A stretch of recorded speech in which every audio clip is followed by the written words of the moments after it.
DreamHack Valencia 2013 Group Stage number 3 now going live. Thank you for all joining me. It has been a wonderful day of some StarCraft action, and we're going to finish it off. Well, we're gonna start finishing it off with a PvP between two very good players. Let's see how they go here. Their first match is going to be on Whirlwind. Down at the bottom left-hand side is our red Protoss player, currently playing for Team Fnatic. It is Harstem. And his opponent up to the top right-hand side is our blue Protoss player, all the way from Finland. It is Elfi. Okay.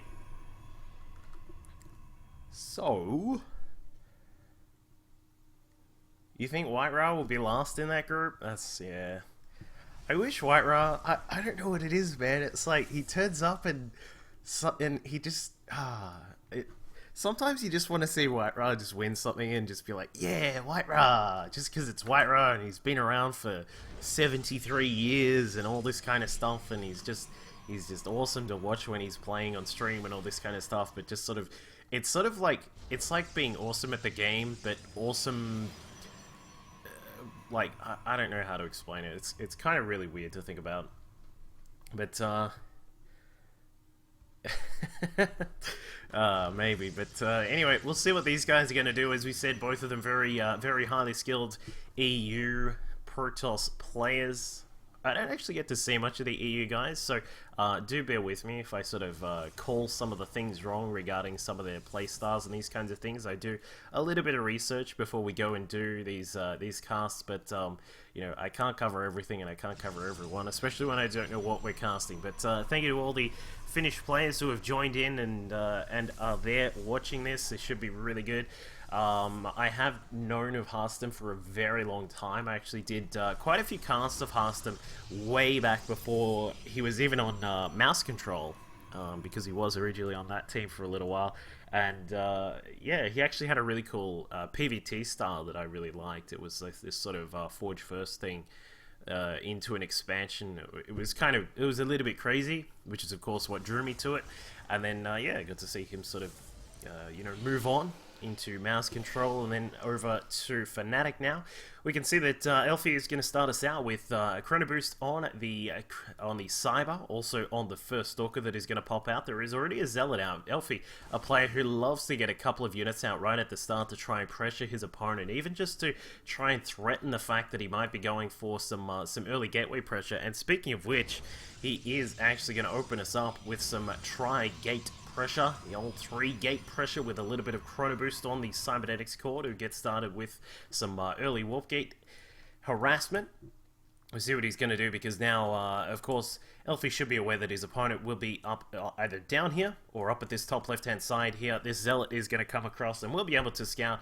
And not only that, but this first probe is also going to stick around as well. Now, Elfi really wants to keep this probe alive. If he can keep this probe around, then he should be able to get a pylon down. And the first Stalker of Elfi now comes across, and Harstem is going to have a little bit of a battle going on here. Elfi starts up the pylon and it will be coming across with this pressure. Harstem, recognizing this could be a little bit of a threat here, has a couple Stalkers coming out, a very old school kind of 3-Stalker rush kind of build coming from Harstem here. And we can see now that Elfi is going to try and charge up the ramp, but a Mothership Core and 3 Stalkers are prepared for him there, so there's not too much for Elfi to do.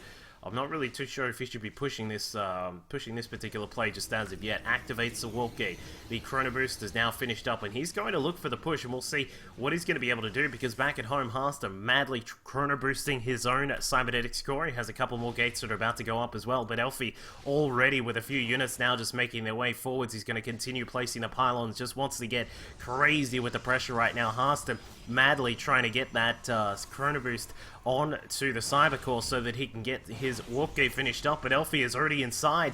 Put the Zealot at the front, my friend, and then you'll be golden right now, but the Photon Overcharge activates on the Nexus, and Harstem will be safe for the time being behind this enemy line here. So it looks as if Elfi is going to continue on with this pressure for the moment. I don't think he can actually win it from here, but it's certainly a possible threat. I mean, if Harstem missteps at all, if he, you know, misses a force field, something like that, lets the units up or anything like that, then it could certainly be the end of him here. But for the moment, it looks as if both these players are going to have a little bit of a standoff here. Of course, this is the, actually, we'll make that white just so you guys can see it better. This is the big focus point here. Who is going to go up or down the ramp? And as we can see, it looks as if Harstem's probe has made it all the way into his opponent's side of the map. Going to get sliced up by the Zealot, and the Stalker will also shoot it down. Robo facility gets started for Elfi. He has contained his opponent, so he knows that he can stay safe for the moment, get some tech up and running.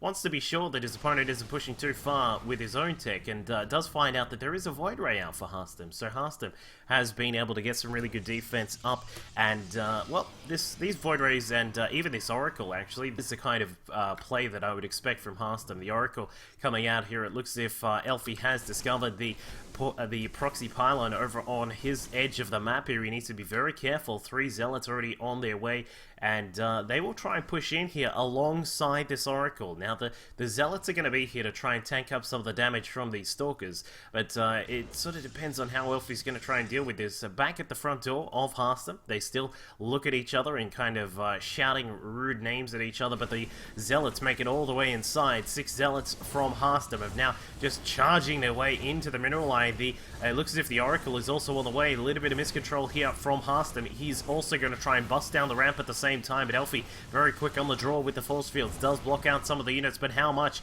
is the Oracle going to do? Is it going to be targeting down the probes? Yes, it is, and the probe count of Elfi is falling apart right now, down to 14. He is going to continue to lose more. 12, 11, and that is a very, very scary total for Elfi right here. He has contained his opponent still, but is it going to win him the game? I do not think so. A time warp goes down. Harstem is trying to bust his way out of here. The Void Ray did get killed off, so he doesn't actually have as much power as he'd like to have, but Elfi, is he going to be able to force his way back up the ramp? This sentry does, it just has enough energy for the moment, but Elfi decides to play it safe, sticks to the bottom of the ramp, and Elfi, well, this is a pretty dismal point for him. He's currently sitting at 14 workers to 27. Harstem in a very big lead when it comes to the economy here. He's going to throw down a robo just to get an observer out to make sure that he's extra safe against any possible DT tech or something along those lines. Looks as if another Oracle has made its way inside, gets a couple more kills, keeps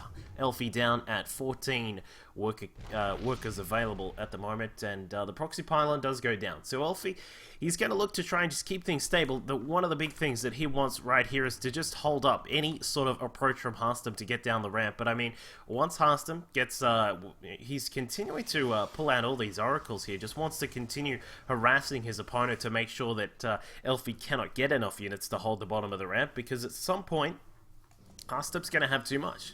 He's just going to be able to get his way down the ramp here, whether it be from the mothership core, putting a time warp down or something like that to try and slow some of the units, and eventually those force fields are going to run out because Elfi does not have the economy to continually bring out some sentries. So we can see now that Elfi has gotten his Dark Shrine already over halfway done. So this is pretty much a bit of a last-ditch play coming out of the Finnish Protoss here. Oracle going to fly its way inside the main base. Is actually going to scout out that Dark Shrine. We'll see if Harstem scouts it out. Is he going to... Oh, he's going to sit off... No, there he goes. Alright, so he's going to run his way inside. He should be able to see the Dark Shrine. Oh my god, does he see it? Yes, he does. Does he pick up on it? Yes, he does. There you go. And that is enough for Harstem right there. He's got the Oracle getting kills, takes Elfi back down to 15 probes, and all that Harstem needs to do right now, he's even sending a Prism across with some Zealots, but I'm sure Elfi knows, yeah, there's a couple of DTs that are going to try and make their way inside, but as long as the sentry keeps up a force field or two, then he should be fine. I mean, the Oracle is, the Observers are happy to let the DTs in, and now Harstem is in control of this match. A good force field goes down from Harstem to block the DTs from getting inside, and I'd say we're going to see a GG from Elfi in a second here. There is just nothing he can do. Unfortunately, just a little bit of a wrong call. He's going to warp in a DT and a couple of Zealots here, and is going to slowly make his way back. So it looks as if he wants to play this out and try and figure out a way to get himself back into this game. But Harstem, he's now free to expand, and the, well, you know, having the DT tech is nice. It gives you a little bit of map control in a way, but only so long as there are no observers out. And as we can see, Harstem's got one. I believe there is a second one somewhere as well. No? No, there is just a one, but he has the option of getting another one out or an Oracle. There are going to be just Colossi starting out from Harstem here. He has this expansion. Elfi will know that there will be an expansion coming up from his opponent, so he's just sort of sitting here. He's going to say, well, what am I going to do about this? Because I've been down in workers for a very long time. We're now still down at 21 to 27.